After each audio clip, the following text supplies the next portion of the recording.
Welcome les amis, on se retrouve pour les inconnus du ring.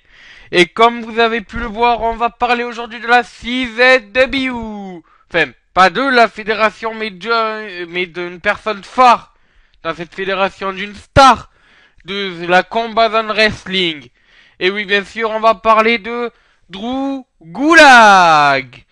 Donc, Drew Gulak est une superstar, comme je l'ai dit, de la Combat Zone Wrestling. Et je vais quand même déjà commencer par vous présenter un peu ce qu'il était avant. Enfin, avant aujourd'hui, c'est-à-dire sa carrière en gros. Et on peut dire, et ce qui est assez bizarre quand même, que c'est un pur produit CZW. Vu que depuis ses débuts dans le catch en 2005, enfin dans le catch professionnel j'entends bien sûr, hein, vu qu'il a dû passer par certaines fédérations amateurs. Mais depuis le début en catch professionnel, Drew Gulak est resté dans une seule et unique fédération, la CZW, la Combat Zone Wrestling. Alors pourquoi je dis que ça c'est étonnant? Parce que la CZW est considérée comme une des fédérations les plus violentes. Alors non pas que les coups soient portés de manière encore plus violente, non non non. C'est juste que la Combat Zone Wrestling reprend le concept hardcore qu'avait le CW à l'époque. C'est-à-dire que dans quasiment chaque pay-per-view, donc chaque show, oui parce que la CZW fait que des pay-per-view, mais bon, dans chacun de leurs shows, faut qu'il y ait au moins un ultra-violent match. Alors ça peut être des matchs que l'on connaît, hein, Falcon Anywhere ou autre. Comme ça peut être des matchs comme No Waps by Wire Massacreur, donc un match avec des barbelés, Pain of Glass match, des matchs avec des vitres, comme vous pouvez avoir chez vous. J'espère que vous en avez chez vous, justement. Ou alors voilà, plein d'autres armes. On peut aussi avoir bon des matchs hardcore, mais ça paraît un peu normal. Des tape death massacreurs, c'est-à-dire le point est recouvert de, de petits débris de glace. Et donc voilà, bon, toutes ces stipulations comme ça que l'on ne peut pas voir, bien sûr, dans les fédérations telles que la WWE pour leur côté trop hardcore. Et donc justement, ben généralement les superstars ne restent pas si longtemps que ça, la CZW. Enfin, ils y restent, puis ils repartent, puis ils reviennent. Parce que ben justement le fait de faire des matchs hardcore abîme notre corps. Et un catcheur est quand même assez intelligent. Et sait que quand son corps lui dit stop, vaut mieux qu'il parte hors part. Mais lui, Drew Gulak, ça fait quasiment 10 ans qu'il est resté dans la même fédération. Il bouge pas. Ça fait 10 ans qu'il passe à travers des fils de barbelés. Ça fait 10 ans qu'il se prend des vitres. Mais il bouge pas. Il reste. Drew Gulak est toujours à la WCW. Bref, donc c'est pour ça qu'on peut dire que c'est un pur produit justement de cette fédération. Parce que ben il en a pas bougé depuis 2005. Et pourtant il a connu des superstars qui ont un passé ultra violent, la CZW. Dean Ambrose par exemple, que vous pouvez voir qu'il a ramené un peu du côté hardcore à la WWE, même si c'est pas de manière hardcore comme il faisait à la CZW. On a Zadig, on a The Joe Breaker, on en a des gens comme ça qui justement étaient considérés comme les plus violents de cette fédération. Et lui, Drew Gulak, il les a connus au début de sa carrière, il en connaît toujours maintenant. Donc ben voilà, c'est Drew Gulak est un produit ultra violent. Mais le problème enfin l'avantage plutôt qu'à Drew Gulak, c'est que en plus d'avoir ce côté ultra violent, de bien aimer les matchs hardcore, de faire de très beaux matchs hardcore justement, il a quand même un très bon moveset. Bon, malheureusement, la CZW n'étant pas vraiment très médiatisée, je n'ai pas pu récupérer beaucoup de photos de bonne qualité, je parle bien sûr, de ces différentes prises. Donc, ben, je vais devoir vous les énumérer, vous les décrire, mais vous ne pourrez pas voir d'image de ces prises malheureusement. J'en suis tout simplement désolé. Hein. Et donc, par contre, donc, sa prise de finition. Et alors le glue lock.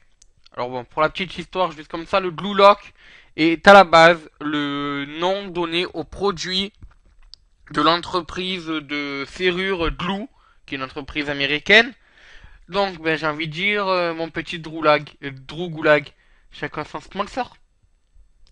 Voilà, donc, bref, donc, je disais sa prise de finition et le glue lock. Alors, qu'est-ce que le glue lock? Le glue lock est en fait une prise une torsion du bras, une clé de bras, quoi, tout simplement, portée à son adversaire. Un peu comme peut porter des militaires ou des gendarmes quand ils doivent immobiliser une personne. C'est-à-dire on lui tord le bras et on l'envoie au sol et on lui retourne le bras au niveau du dos. Donc forcément ça touche au niveau de l'épaule de son adversaire qui très vite est contraint et forcé d'abandonner. Donc c'est une prise de finition qui est quand même très bien utilisée d'ailleurs par Drew Gulak et qui est assez surprenante. Ensuite, Drew Gulak a un moveset assez rapproché de celui d'Antonio Cesaro. Je l'ai d'ailleurs surnommé le deuxième Cesaro. Alors pourquoi déjà? Parce qu'il maîtrise les manchettes à l'européenne comme Cesaro, justement. Et il en fait souvent dans ses matchs. Donc on sait que les manchettes à l'européenne est la marque de fabrique de Claudio Castagnoli, le vrai nom de Antonio Cesaro. De plus, il sait très bien faire tout ce qui est souplesse, alors que ce soit des souplesses costales, des souplesses normales, des Germain souplesses, des Fuel Nelson souplesses. Voilà, il a un moveset rempli justement de tout ce qui est coup d'avant-bras, donc manchette et tout, accompagné de tout ce qui est souplesse. Ça permet de voir des matchs avec des mouvements assez diversifiés. Bon, bien sûr, il connaît aussi les prises, les incontournables, c'est-à-dire les enfourchements, les power slams, les prises du genre. Donc ça lui permet vraiment d'avoir un panel de prises assez puissantes, bien développées. Donc forcément d'avoir du beau catch, vu que plus le panel est développé, plus on a d'opportunités, plus on peut faire du beau catch. En plus, il est un des maîtres des prises de soumission. Donc on a dit, il y a ce fameux Gulak. Mais après, il s'est aussi mis dans les maîtres des Uncle Lock ou Patriot Lock, vous l'appelez comme vous voulez, tout dépend les superstars que vous voyez faire. Et il sait aussi faire des single leg Boston Crab, des Star Trooper, toutes ces petites prises de soumission qui des fois peuvent paraître anodines ou des fois peuvent paraître être bien portées. Et ben lui, c'est les porter. Il les porte d'ailleurs beaucoup durant ses matchs. Et donc justement ce mélange de style à la Antonio Cesaro et puis de style de soumission, alors je sais, j'ai pas trop de grandes comparaisons si ce n'est Samoa Joe, qui est pour moi une des plus grandes superstars, enfin une des plus grandes superstars maîtres des soumissions. Et donc le fait d'avoir mélangé comme ça le style de Samoa Joe et d'Antonio Cesaro lui a permis, avec son style à lui, qui est quand même un style, vous pouvez voir, il est quand même assez mince. Donc il peut facilement prendre certains mouvements dans les cordes et tout. Donc justement ce mouvement, donc ce côté high flying dû à son poids, ce côté Claudio Castagnoli dû à ses avant-bras et ses souplesses, et ce côté Samoa Joe dû à ses prises de soumission, permet d'avoir un côté Drew Gulak, c'est-à-dire un mélange des trois, qui est franchement assez plaisant à voir sur un ring. D'ailleurs, vous pourrez voir, vous pourrez vous faire un jugement sur un match que j'ai commenté de lui. Le lien sera bien sûr dans la description comme pour tous les inconnus du ring. Donc voilà, son moveset est assez diversifié, assez beau. C'est assez plaisant d'ailleurs parce que c'est du catch pur et dur et peut-être même de ce qui se fait de plus beau. Donc voilà. Alors un autre, je crois que pour son moveset j'en ai fini. Donc passons directement à ce qu'il est maintenant. Et donc à noter que si j'ai dit qu'il était un pur produit CZW, c'est parce que il en est resté pendant plus de 10 ans dans cette fédération. Mais depuis quelques mois, et même depuis un peu plus d'un an, il commence un peu à s'exporter. Alors quand je dis s'exporter, il reste quand même à la CZW la plupart de son temps. Mais ça lui arrive de faire des apparitions dans des fédérations indépendantes émergentes. On a la Chikara, même s'il a apparu qu'une seule fois là-bas. On a la Pro Wrestling Guerrilla. Et bien sûr, on a la Evolve. Et donc le fait d'apparaître dans ces trois fédérations lui permet bien sûr de rencontrer des nouveaux adversaires. Alors au niveau de la Chikara, c'était il y a assez longtemps, je crois qu'il avait affronté Delirous, mais j'ai un doute, va falloir que je vérifie. Pour la Pro Wrestling Guerrilla, il a fait partie du tournoi The Battle of Los Angeles, Ebola. Et donc, non pas la maladie, hein, le tournoi, je précise. Et donc, s'était fait éliminer contre AJ Styles. Donc bien sûr, le Phenomenal One, qui était le sujet de mon dernier Indie Tour. De mon dernier inconnu du ring, excusez-moi.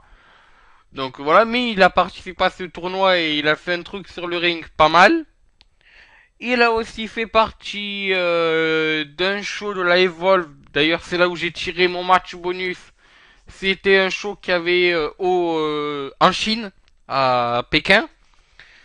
Et on peut aussi noter son apparition à Evolve 33, je crois aussi, qui est un show de la Evolve toujours. Je crois qu'il avait affronté Ricochet, mais là aussi j'ai un grand doute. Et puis ben voilà, ça c'est pour ses apparitions un peu hors 6ZW. Mais il reste, comme je le répète, la plupart de son temps à la 6ZW.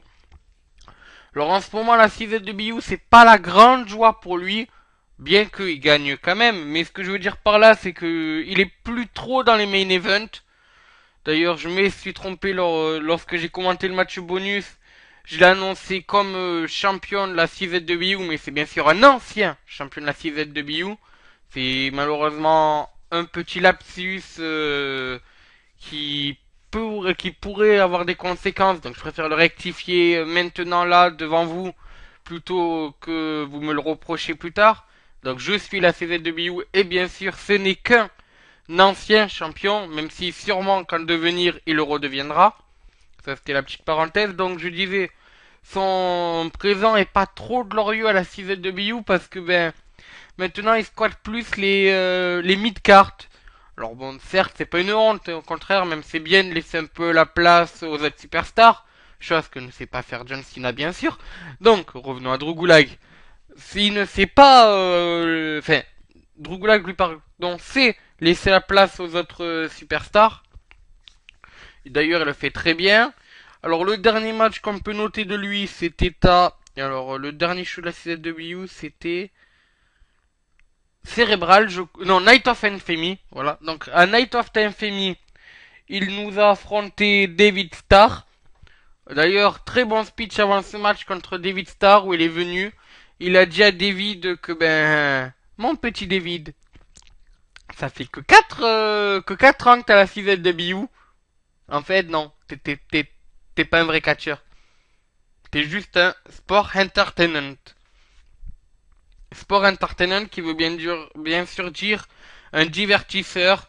C'était pour faire référence à la WWE, vu que les catcheurs à la WWE sont considérés par le circuit indépendant comme n'étant pas de vrais catcheurs, même si certains d'entre eux sont passés justement par le circuit indépendant.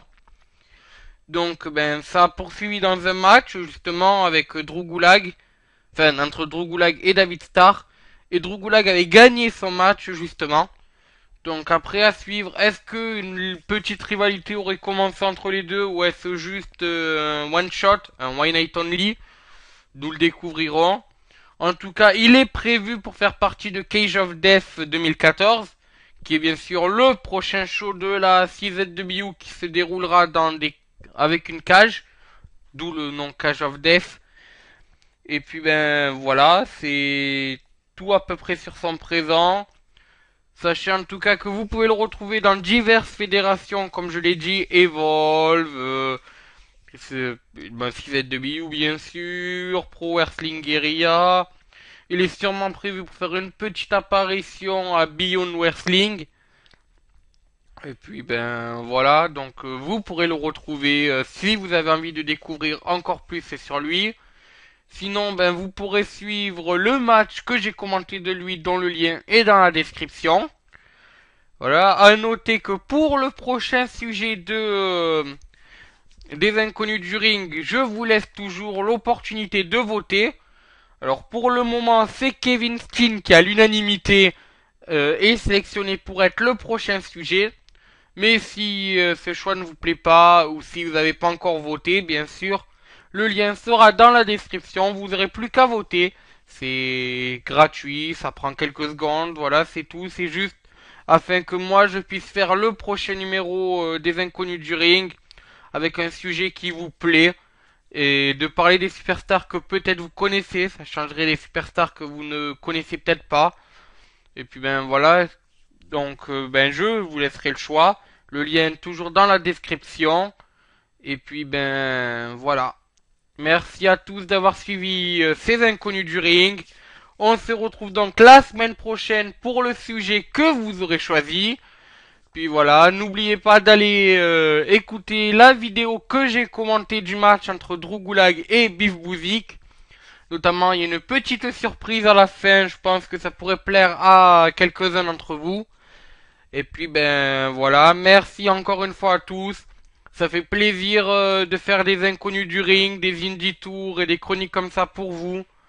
Donc ben voilà, merci à tous, même si ça fait... Enfin, non, même il n'y a pas de même si, ça fait plaisir, merci. Merci beaucoup, merci infiniment.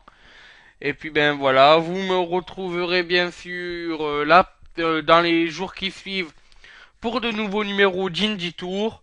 Et puis pour les fans des Inconnus du Ring, on se dit rendez-vous à mercredi prochain. Allez, ciao, bonsoir.